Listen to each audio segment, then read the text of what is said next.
북한이 어제 신형 ICBM을 발사하면서 문재인 대통령과 윤석열 당선인 모두 북한을 향해 강한 규탄의 목소리를 냈습니다. 국민의힘은 북한의 도발에 대해 문재인 정부가 자초한 일이라만 비판했고, 민주당은 윤 당선인을 향해 집무실 이전보다 안보 공백을 생각하라며 날을 세웠습니다.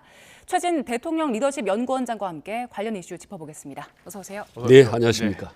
북한이 ICBM 화성 17형을 발사했고요. 조금 전 저희가 영상을 공개해서 영상을 전해드렸는데 보면 거기서 김정은 위원장이 현지 지도를 한 장면이 나오더라고요. 문재인 대통령 김정은 위원장을 계속 몇 차례 만났잖아요. 그런데 어제 김정은 위원장을 강력히 비판했어요. 문재인 대통령은 속이 어땠을까요? 일단 당연히 비판을 해야 되는 거죠. 지금 어떻게 보면 지금 한반도뿐만 아니라 전 세계를 위협하게 하는 ICBM을 쐈기 때문에 대한민국 대통령은 당연히 세게 비판을 하는 건 너무 당연한 거고, 지금 유럽 순방 중인 바이든 미국 대통령도 김정은을 향해서 참 뻔뻔한 국제 협약 위반이다라고 비판까지 했거든요.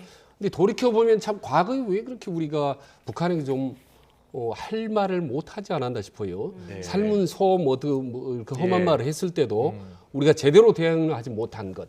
그리고 임기 5년 동안에 무려 40여 차례나 미사일 쏘아댔는데 우리가 제대로 강력하게 경고 메시지를 못한 점, 이런 부분들이 상당히 좀 개인적으로 아쉽고, 문재인 대통령도 아마 상당히 그런 부분에 대해서 좀 회한을 느끼지 않을까 그런 생각이 듭니다. 회한을 느낄 것이다. 문재인 정부의 성과 중에 하나로 꼽히는 게 이제 한반도 평화 프로세스였는데, 그랬기 그렇습니다. 때문에 더 좀 회한이 남지 않을까 싶어요. 네네, 문재인 대통령이나 측근 참모들이 이 현 정부를 잘한 거 두 가지를 꼽으면 바로 이제 외교안보 능력, 그 다음에 K 방역 두 가지를 꼽습니다. 그리고 문재인 지지도가 40% 넘는 이유 중에도 1, 2번이 우리 외교안보, 한반도의 평화, 그리고 K 방역. 근데 이 부분에 대해서 이제는 뭐라고 어떻게 퇴임 이후에 자랑을 할 수 있을까라는 거 하나하고, 정상회담을 3번이나 해서 국제사회에서 찬사를 받았습니다. 이 부분도 민망하게 된 거고, 그리고 최근에 아시다시피 종전선언을 문재인 대통령 하려고 하니 보수정에서 반대를 해서 갑론을박을 했는데 이 부분도 문책하게 된 거죠. 그래서 문재인 대통령이나 측근 참모들이 이 퇴임 이후 혹은 지방선거 때 이 현 정부의 업적, 치적, 1호, 2호를 주장을 할 때 과연 뭐를 내놓을 건가, 이 부분이 상당히 좀 곤혹스러울 것 같다라는 생각이 듭니다. 알겠습니다. 자, 앞으로 국가안보의 키를 주겠죠. 윤석열 당선인도 이 북한 ICBM 도발에 대해서 입장을 내놨습니다. 도발로 얻을 것은 아무것도 없다, 이렇게 강한 경고의 메시지를 보냈죠. 네, 김은혜 대변인의 브리핑 듣고 오겠습니다. 수호의 날을 하루 앞둔 어제, 북한이 올해 들어 12번째 도발을 해왔습니다. 북한에 엄중하게 경고합니다. 도발로 얻을 수 있는 것은 아무것도 없습니다. 대한민국은 더 굳건한 안보 태세를 갖춰서 자유와 평화를 지켜나갈 것입니다. 앞으로 북한은 계속해서 전문가들이 도발 수위를 높일 것이다, 이렇게 다 예상을 하고 있는 상황입니다. 윤 당선인은 그동안 이 문정부의 대북 정책 강하게 비판을 했었잖아요. 그래서 비판할 것을 좀 강하게 비판해야 한다 했기 때문에 대북 강경론을 계속 유지할 것 같거든요. 어떻게 보세요? 저는 대북 강경론이라는 표현을 안보 강화론이라고 저는 표현을 하고 싶습니다. 어제 윤 당선인하고요. 그다음 박홍근 민주당 신임 원내대표 당선자가 통화를 했습니다. 통화 핵심 내용이 안보하고 민생은 여야를 초월해서 우리가 협력하겠다, 이런 얘기를 했거든요. 그래서 저는 보수 정권이든 진보 정권, 어느 정권이 들어서면 안보 국방만 우리 확실히 해야 되지 않겠습니까? 사실 따지고 보면 우크라이나도 말이죠, 미국이나 유럽하고 안보 협약 믿고 있다가 러시아의 사실 뒤통수를 맞은 셈이나 다름없거든요. 그리고 스위스 같은 거 영세 중립국이라고 세계에서 제일 안전한 나라라고 하는데 국민들의 절반, 그러니까 남성 모두가 다 민명됩니다. 그리고 젊은이들 20대 초반 안팎부터 30대 중반까지 15년 동안은 정기적으로 군사 훈련을 받습니다. 하물며 우리나라는 정말 윤석열 당선자 보수 정권이 들어섰지만 진보 정권은 그 어느든 여야 불문하고 안보, 국방만큼은 우리가 탄탄하게 해야 우리가 북한이 우리를 우습게 보지 않는다. 안보 민생 여야가 따로 필요 없죠. 없죠. 같이 우리가 해야죠. 항상 말은 예. 그렇게 하는데 실제로는 그렇지 않죠. 예. 정파적으로 많이 움직이죠. 그동안에 네. 보면. 안보 강화론이라고 이제 표현을 해주셨는데 그런데 지금 윤 당선인이 청와대로는 들어가지 않겠다라는 의지가 워낙 확고해서요. 예. 집무실 이전 두고도 숙제들이 굉장히 많을 텐데 이렇게 안보 위기가 높아진 상황에서는 그 문제들이 오히려 부담이 되지 않을까요? 그렇게 생각할 수도 있지만 저는 별 영향을 받지 않을 거라고 봅니다. 윤 당선인이. 예. 왜냐하면 이미 지금 육군 대장 64명을 비롯해서 많은 이제 예비역 장성들이 예. 이런 부분에 크게 안보에 별 문제가 없다라고 하고 특히 그런 얘기를 한 사람들이 있습니다. 그러니까 문재인 대통령이 지금 임기 중에 지금 인수위 이 시절에 오히려 청와대를 이전하는 것이 안보 공백을 없앨 수 있다라고 또 주장을 하는 사람도 있거든요. 그래서 저는 최근에 이런 북한의 도발 이런 부분이 윤석열 당선인의 청와대 이전이나 국정에 큰 영향을 미칠 거지는 않고 네. 다만 지금 민심 혹은 여론조사에서 어떤 반대 여론이 많이 나오는 부분 이런 부분들은 아마 고려를 해야 된다. 그래서 다만 여론조사가 전부는 아니고 네. 정책적인 판단도 필요하기 때문에 예. 그걸 종합적으로 고려해서 최종 판단을 할 거라고 봅니다. 그렇군요.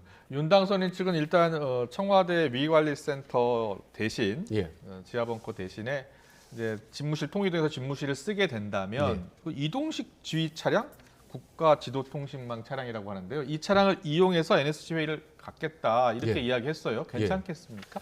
그러니까 일단 윤 당선인은 청와대 벙커 안 가겠다, 국방부 벙커 안 가겠다는 거 아니겠습니까? 그리고 이동식 지휘 차량을 쓰겠다고 하는데 저 차량이 보면은 뭐 통신망이라든지 혹은 화상 통제 시스템이라든지 국정 컨트롤 시스템 기본적인 연락 시스템이 거의 완비되어 있다는 거 아니겠습니까? 저는 이제 국방 전문가는 아니지만 인수위 기관이고 특히 현직 대통령 문재인 대통령이 건재하고 있기 때문에 지금 일시적 기간 동안에 지휘 차량 쓰는 거는 뭐 별 문제가 없지 않겠나라는 생각을 합니다. 알겠습니다. 그 지하 벙커가 아니라 차량에서 안보를 지휘한다는 게 잘 와닿지는 않거든요. 네. 예, 어떤 건가요?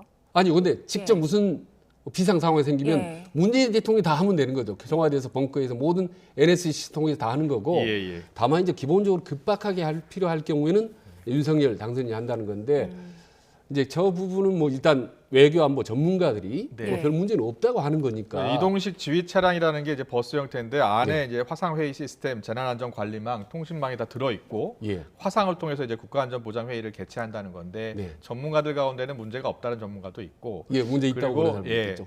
오히려 모든 장치가 다 있는 청와대 벙커로 가는 게 낫지 않겠냐 이런 의견이 좀 엇갈리고 있는 상황입니다. 그런데 이런 위기 때 어떻게 보면 문재인 대통령과 윤석열 당선인이 아무 조건 없이 안보 위기가 고조될 때 만나는 모습 이게 참 국민들로서는 그게 안심이 되거든요. 예, 그렇습니다. 그게 유예할 만한 두 대통령, 그러니까 당선인과 대통령이 만나면 일단 심리적으로 안정이 되고 또 통합해서 국가가 잘 될 것 같은 기대감을 갖거든요. 근데 아쉽게도 문재인 대통령이 임기 중에 박근혜, 이명박 두 전직 대통령과의 갈등 관계를 넘어서 수감돼 있었었지 않습니까? 그런 점에 국민들의 계속 특히 보수 진영으로는 뭔가 좀 좋지 않은 불편한 감정이 있는데 새로운 당선자하고도 이런 관계가 있기 때문에 하루빨리 두 사람이 만나는 거다. 여러분 혹시 아실지 모르겠는데 노무현 대통령이 말이죠. 대통령 당선되고 난 다음에 전두환 대통령과 김영삼, 김대중 대통령을 다 청와대로 초청해서 오찬하고 만찬하고 얘기를 많이 나눴습니다. 근데 이런 부분을 잘 모르더라고요, 사람들이. 우리 국민이 잘 모르겠는데 어쨌든 잘잘못을 떠나서 이렇게 물러나는 대통령, 새로 들어서는 대통령 당선자가 같이 만나는 모습은 일단 무조건 실보다는 득이 더 많습니다. 그렇군요. 알겠습니다. 네, 이렇게 신구 권력이 충돌하고 있는 가운데 인수위가 어제로 예정됐었던 법무부의 업무 보고를 유예한 바 있습니다. 이를 두고서 인수위와 민주당이 서로를 향한 날선 공방을 이어가고 있습니다. 오늘 오전 라디오 인터뷰 듣고 오겠습니다. 그 협조는 장관의 입장을 듣자는 게 아니에요. 부처의 입장을 듣는다는 거예요. 장관은 떠날 사람이 짐 싸야죠. 무슨 본인 의견을 얘기합니까? 그분들은 이제 남아있을 앞으로 법무부 직원들, 법무부로 하는 그 기관이 앞으로 새로운 당선이고 어떤 보조를 맞춰 나갈 것인가 네네. 라는 거예요. 거기에 왜 거기 끼어듭니까? 우리가 하는 것은 여러 다양한 의견을 들어서 그 의견을 토대로 새 정부의 정책적 방향을 결정하는 단계거든요. 예. 그런데 나하고 생각이 다르다고 얘기해? 이게 뭐야? 무례해? 지금 최근에 논란되고 있는 약간 점령군 같은 모습? 이런 것들 좀 보여주는 것 아닌가? 불통으로 가는 것 아닌가? 알겠습니다. 이런 걱정이 좀 듭니다. 어떻게 보세요? 뭐 그동안 인수위가 업무 보고를 계속 봤잖아요. 네. 그런데 업무 보고를 유예하는 경우는 저 거의 못 본 것 같거든요. 네. 어떻게 보셨어요? 아주 과거에 종종 있었습니다. 아, 그랬습니까? 예, 하루 이틀 늦게 하기도 하고. 어떤 경우에 예, 있었습니까? 군기 잡기 식으로 있었는데요. 예. 이번 경우는 약간 이제 다른 경우입니다만은 정부 부처가 인수위에 반대 의견 혹은 다른 의견을 낼 수 있습니다. 네. 얼마든지. 그런데 예. 부처가 내는 거하고 장관이 개인적인 의견 피력하고는 완전히 다르죠. 네. 그 부분을 지적하는 거라고요? 네, 그렇습니다. 예. 예를 들면 지금 김부겸 총리가 혹은 문화부 장관이 네. 행자부 장관이 매번 이건 뭔가 다르다. 내 입장은 다르다라고 공개적으로 얘기를 한다면 이거는 다른 견해가 아니라 지금 다른 반발로 부처 붙일 수가 장관이 있죠. 직접 언급하는 경우는 없는데 그렇습니다. 박범계 장관만 언급하고 있다. 이 얘기를 하는 거군요. 그리고 개인이 공개적으로 반대 의견을 표시하면 안 되는 거죠. 예. 업무 부처 보고 갔을 때 네. 그 법무부 장관이나 차관이 이렇게 반대 의견 내는 건 가능하나 예. 공개적으로 내는 거 바람직하지 않죠. 더구나 이게 이제 아쉬운 진보 정권에서 보수 정권으로 넘어갔지 않습니까? 예. 그러면 정책의 방향이라든 모든 것이 거의 다 많이 다를 겁니다. 똑같지는 않겠죠. 예, 예. 똑같은 정도가 아니라 아주 많이 다르겠죠. 예. 그 부분에서 일일이 반대 의견을 공개적으로 낸다 네. 할 경우는 그거는 건전한 비판, 대안 제시가 아니라 정말 발목 잡기, 그렇게 볼 수도 예, 있다. 무조건 뭐 예, 불복 알겠습니다. 이런 논란으로 비칠 수 있기 때문에 네, 네. 인수위 가서 얼마든지 반대 의견 격렬하게 낼 수 있습니다. 예. 그렇군요. 인수위 예. 가서 보고할 때. 인수위 알겠습니다. 보고할 때. 예, 그렇습니다. 네. 그리고 지금 갈등의 요소가 몇 가지 더 남아 있는 것 같아서요. 네. 진짜 뇌관은 감사위원 임명이다 이런 예. 분석들이 나오고 있거든요. 네. 지금 시청자들이나 국민들은 궁금해할 거예요. 아니 감사위원이 어떤 자리길래 네. 저 자리를 두고 저렇게 신구 권력이 갈등을 하나. 실제로 저는 문재인 대통령하고 윤석열 당선자의 갈등의 핵심이 감사위원이라고 보는 거거든요. 그렇군요. 예. 자, 설명 좀 근데- 해주세요. 예. 예, 그런데 아시다시피 새로 정권이 바뀌면은 감사원이 예. 공공기관이나 정부 부처를 일제히 감사에 나갑니다.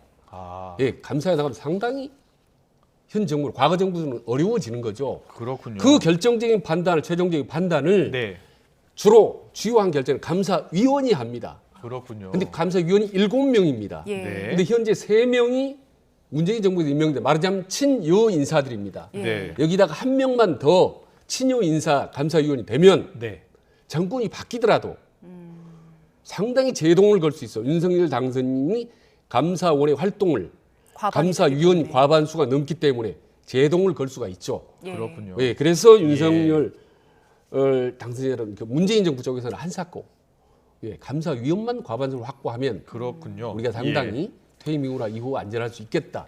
이런 정치적 판단을 한 게 아닌가. 그렇군요. 예. 그러니까 7명의 감사위원 중에 지금 2명이 공석인데 네. 3명을 문재인 대통령 때 임명을 했기 때문에 예. 문재인 대통령이 한 명만 더 임명하면 4대 3. 4대 3이 되는군요. 과반수가 됩니다. 그렇군요. 예. 네. 그러면 이거 어, 어떻게 풀어야 됩니까? 그런데 예. 문재인 정부 지금 문재인 대통령 한 명을 더 임명하고 싶어 하는 것 같은데. 예. 네. 과반수 넘게 문재인 대통령이 강행을 한다면 네. 감사원 활동 매우 어려워지는 거고 예. 그러면 취임 이후 예. 윤석열 당선자 측에서 뭔가 압박을 가하지 않겠습니까? 아. 과거에 그럼 좀 미묘한 말씀이지만은 예. 예. 그런 점에서 지금의 갈등이 네. 취임식 이후 갈등으로 훨씬 증폭이 될 수가 있습니다. 그렇군요. 그래서 예. 문재인 대통령 입장에서는 법률적으로 본인은 인사권을 가지고 있고 아쉬움이 있더라도 네. 솔직히 한 발 물러서는 것이 저는 훨씬 더 낫다고 봅니다. 왜냐? 지금 문재인 대통령 정치력을 발휘해서 저런 부분을 양보를 하게 되면 예. 예. 취임 이후에 5월 10일 이후에 다른 어려움이 생기더라도 윤석열 당선자가 정치력을 발휘해서 예. 문재인 대통령을 도와줄 수 있거든요. 예. 이게 윈윈의 권력의 법칙입니다. 네. 알겠습니다. 그리고 지금 대통령과 당선인 측의 회동이 계속해서 지연되면서 일각에서는 양측의 실무 담당자를 교체해야 한다 이런 주장도 나왔습니다. 조응천 민주당 비대위원의 오전 라디오 인터뷰 듣고 오겠습니다. 실무 담당자가 알려진 바로는 이철희 수석과 장제원 비서실장. 근데 그 두 분이 제 기억으로는 20대 때 법사위에서 같이 계셨죠? 좀 마음에 안 들고 좀 그런 게 나오면은 또 옛날 생각 나가지고 서로 막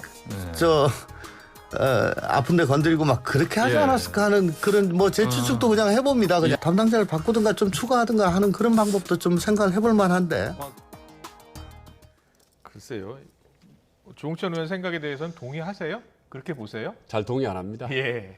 조응천 의원의 개인적인 생각이라고 보는 거고요. 대통령과 당선인의 생각이 더 중요한 거 아닐까요? 예, 그렇습니다. 거대한 권력이 이동하고 변경되는데 참모들의 개인적인 감정 때문에 큰 틀이 흩어지지는 않습니다. 그래서 특히 두 당사자, 특히 문재인 대통령이 생각을 바꾸면 상황은 얼마든지 바꿀 수가 있는 상황입니다. 결국에는 당사자들이 해결할 문제다. 그렇다고 봅니다. 그리고 알겠습니다. 지금 일각에서는 장제원 의원이 대통령 비서실장에 임명이 된 것이 아니냐라는 오늘 오전에 언론 보도들도 있었는데 일단 장제원 당선인 비서실장은 선을 그었잖아요. 여의도로 돌아가겠다라고 했네요. 일단 확실한 명제는 장제원 의원이 비서실장을 맡든 안 맡든 간에 현 정부에서 중요한 역할을 하는 건 분명한 것 같고 근데 과거 역대 대통령들 당선자들을 보면은 초대 비서실장을 실무형 내지 실세형으로 썼는데 전체 한 지금 11명 비서실장을 보면 반반이었습니다. 그래서 이명박 전 대통령 같은 경우는 류익 서울대 교수 4대강 추진하는 위해서 실무형을 비서실장을 했고 장제원 비서실장이 된다면 삼선 현역 국회의원 출신이기 때문에 당연히 실세형이 되는 거죠. 근데 이제 윤석열 당선인은 사실 이제 정치 경험이 적고 또 당정청 이 관계를 초반에 확실하게 컨트롤 타워 역할을 해야 되기 때문에 장제원 의원을 옆에 두고 싶어하는 생각이 많을 겁니다. 그리고 마지막에 꼭 좀 도와달라고 강력하게 대통령 당선이 요구를 한다면 장제원 의원도 거절하기는 어려울 거라고 봅니다. 좀 더 지켜봐야겠습니다. 네, 알겠습니다. 그리고 어제 민주당 새 원내대표로 이재명계 박홍근 의원이 선출이 됐는데요. 오늘 박홍근 신임 원내대표와 장제원 당선인 비서실장이 만나서 소통을 강조했습니다. 하지만 여야의 강대강 대치는 계속될 것으로 보이는데 영상으로 준비했습니다.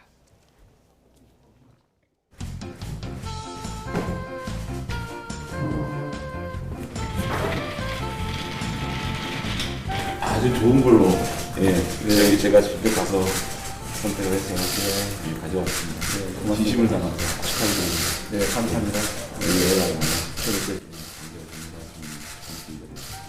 저도 어제 저녁에 우리 윤석열 부시장한테 말씀드린 것처럼 안보와 민생에는 여야 없기 때문에 힘을 합쳐야 되고요.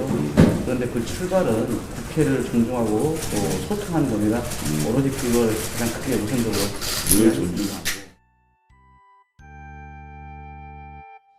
우리 박홍근 신임 원내대표와 저는 사석에서는 호영호재하는 사이고 저희들이 잘못한 거에 있어서는 따끔하게 비판을 해주시되 첫 시작하는 우리 새로운 정부가 열심히 일할 수 있는 그런 좀 그 도움은 좀 주십사. 국민의 편에서 따끔하게 지적하되 잘한 일에 대해서는 제대로 평가해주고 필요한 일은 협조하겠습니다. 여야가 얼마만큼 협력하는가는 전적으로 윤석열 당선자의 의지와 국민의힘 태도에 달려 있습니다. 새 정부 출범에 따른 민생개혁 법안 처리에 거대 야당이 적극 협조해 주실 것을 당부드립니다. 민생을 외면한 채 문재인, 이재명 지키기에 급급하여 국회 다수 의석을 흉기로 악용하거나 당리 당략을 내세운다면 국민의 더욱 큰 심판에 직면하게 될 것임을 상기시켜드립니다. 네, 박홍근 원내대표 선출. 일단 강력한 경쟁자는 이낙연계 박광원 의원이었는데요. 우리 원장님은 예상하셨어요? 그렇습니다. 저는 뭐 이미 왜냐하면 이재명계의 파워가 네. 당내에 이미 상당 뿌리를 내렸고 말하자면 친명 신주류가 보이지 않게 대선 과정에서 확 확산되고 강화된 반면에 친문구 주류는 네. 대선 과정에서 많이 와해되고 약화되고 사분 오열돼 있다. 이재명, 이낙연계, 그다음에 경세균계, 기타 등등으로 3분, 4분 되는 반면에 친명, 신주류가 중심축을 형성하고 있다고 보는 거죠. 경선 전까지만 하더라도 여의도 국회에 이재명계 의원들이 많지 않다 그랬었잖아요.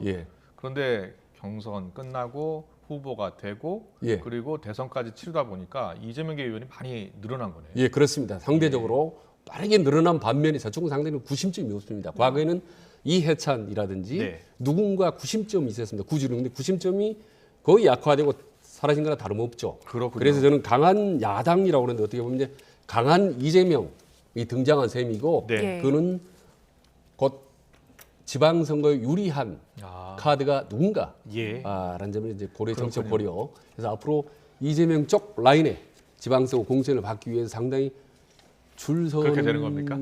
그런 상황도 생기지 않을까. 그리고 반면에 친문 구주의 핵심인 윤호중 현재 비상대책위원장과 박홍근 새로운 원내대표 사이에 두 사람과 보이지 않는 파워 게임 이것도 상당히 중요한 관전 포인트라고 봅니다. 그렇군요. 박홍근 신임 원내대표가 이제 되면서 지금 이재명 상임 고문에 대한 역할론도 계속해서 나오고 있거든요. 앞서 저희 안민석 의원 출연했는데 3가지 시나리오를 줬습니다. 조기 등판할 것이다, 아껴 쓰자, 아니면 세 번째로 백의종군, 이 3가지 시나리오를 내놨는데 어떻게 보십니까?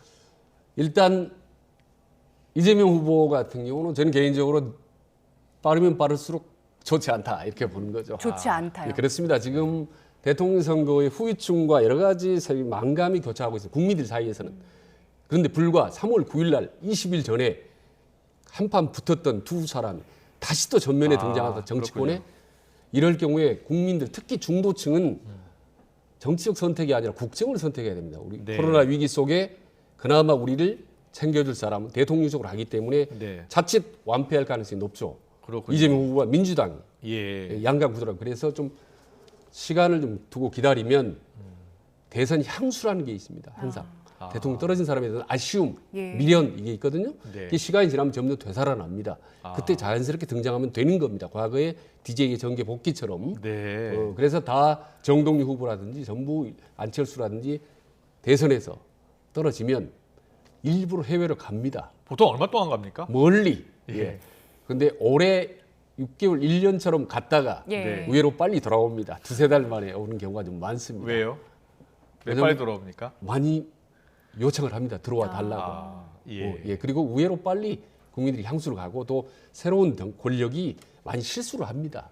실책을 하게 되고. 그렇군요. 그러면 이제 바로 들어와서 다시 컴백을 하게 되죠. 아니, 6월 지방선거 끝나고 8월에 민주당 같은 경우에는 이제 전당대회 열어서 새로운 당대표 뽑잖아요. 이때 당대표 도전할 가능성은 어떻게 보세요? 일단 가능성은 좀 높다고 봅니다. 그때 도전할 가능성이 있다. 왜냐하면 주변에서 강한 친명 신주류 쪽에서 하게 잡아당길 겁니다. 앞서 안민석 의원도 그렇게 예상하더라고요. 그래서 지방 권력의 어떤 유혹 이게 있거든요. 뭔가 이번에 역할을 좀 합시다. 그 다음에 8월 달에 자연스럽게 당권에 도전합시다. 중앙 권력은 윤석열 당선이 장악했으니까 우리가 지방 권력을 잡으면 그 다음에 총선도 남은 대선도 우리 겁니다. 라고 얘기하는 참모들이 틀림없이 많을 거라고요. 근데 이런 지방 권력 유혹에 이재명 후보는 넘어가면 안 됩니다. 그렇군요. 본인을 위해서도 그렇고 국정 전반을 위해서도 그렇고 냉철하게 스텝 바이 스텝으로 가야지 서둘러서 당긴다고 해서 가면 함정이 기다리고 있고 여론에 또 역풍이 올 수 있기 때문에 상당히 신중하고 냉철하게 판단을 해야 될 거라고 생각을 합니다. 뭐 여러 가지 관측이 있습니다만 결국은 선택은 이재명 전 지사가 하겠죠. 지켜보겠습니다. 지금까지 최진 대통령 리더십 연구원장과 함께했습니다. 잘 들었습니다. 고맙습니다.